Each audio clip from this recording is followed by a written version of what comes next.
গণভবন থেকে চুরি হাসিনার অন্তর্বাস, সংসদ থেকে নগদ টাকা চুরি আন্দোলনকারীদের। গতকাল শেখ হাসিনা বাংলাদেশ ত্যাগ করার পরেও হিংসা জারি আছে সেই দেশে। এদিকে হাসিনা দেশ ছাড়ার খবর প্রকাশ্যে আসতেই গণভবনে হামলে পড়ে বিক্ষোভকারীদের একাংশ। সেখানে দেখা চূড়ান্ত বিশৃঙ্খলা।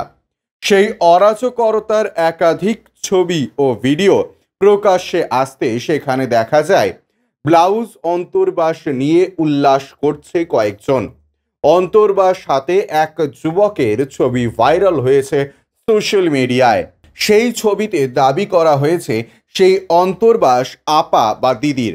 এই আবহে অনেকেই দাবি করছেন সেটা হাসিনার অন্তর্বাস।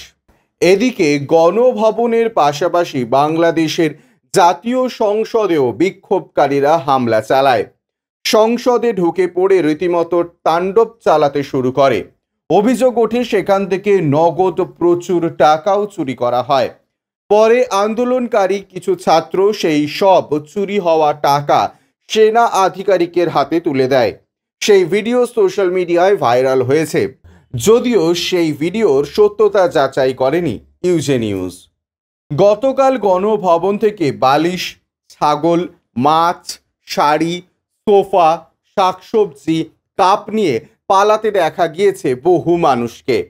সোশ্যাল মিডিয়ায় আবার ভাইরাল একাধিক ভিডিওয়ে দেখা যাচ্ছে যে গণভবনের মধ্যে কয়েকজন মাংস খাচ্ছেন।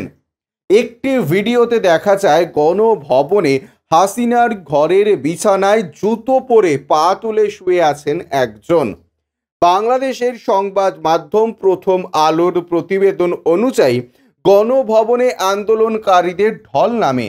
গণভবনের সুইমিং পুলে নেমে পড়ে অনেকে।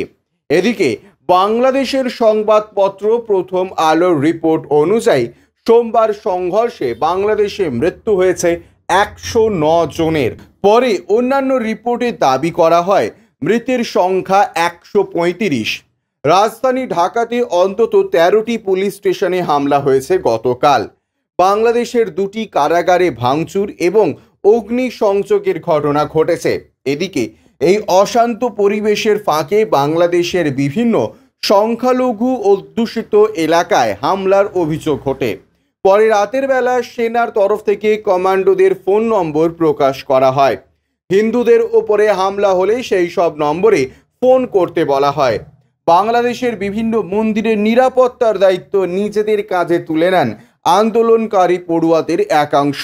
জানা গিয়েছে গতকালও হিংসা জারি থাকায় 21শে জুলাই থেকে বাংলাদেশে মোট মৃতের সংখ্যা 440-এর গণ্ডি পেরিয়েছে। এই মৃতদের মধ্যে প্রাথমিকভাবে আন্দোলনকারীদের সংখ্যা ছিল বেশি, তবে গতকাল থেকে প্রতিশোধ নেওয়ার নাম করে আওয়ামী লীগের নেতা, কর্মী এবং পুলিশের ওপরে হামলা চালানো হয়েছে নির্বিচারে। ব্যুরো রিপোর্ট, ইউজে নিউজ।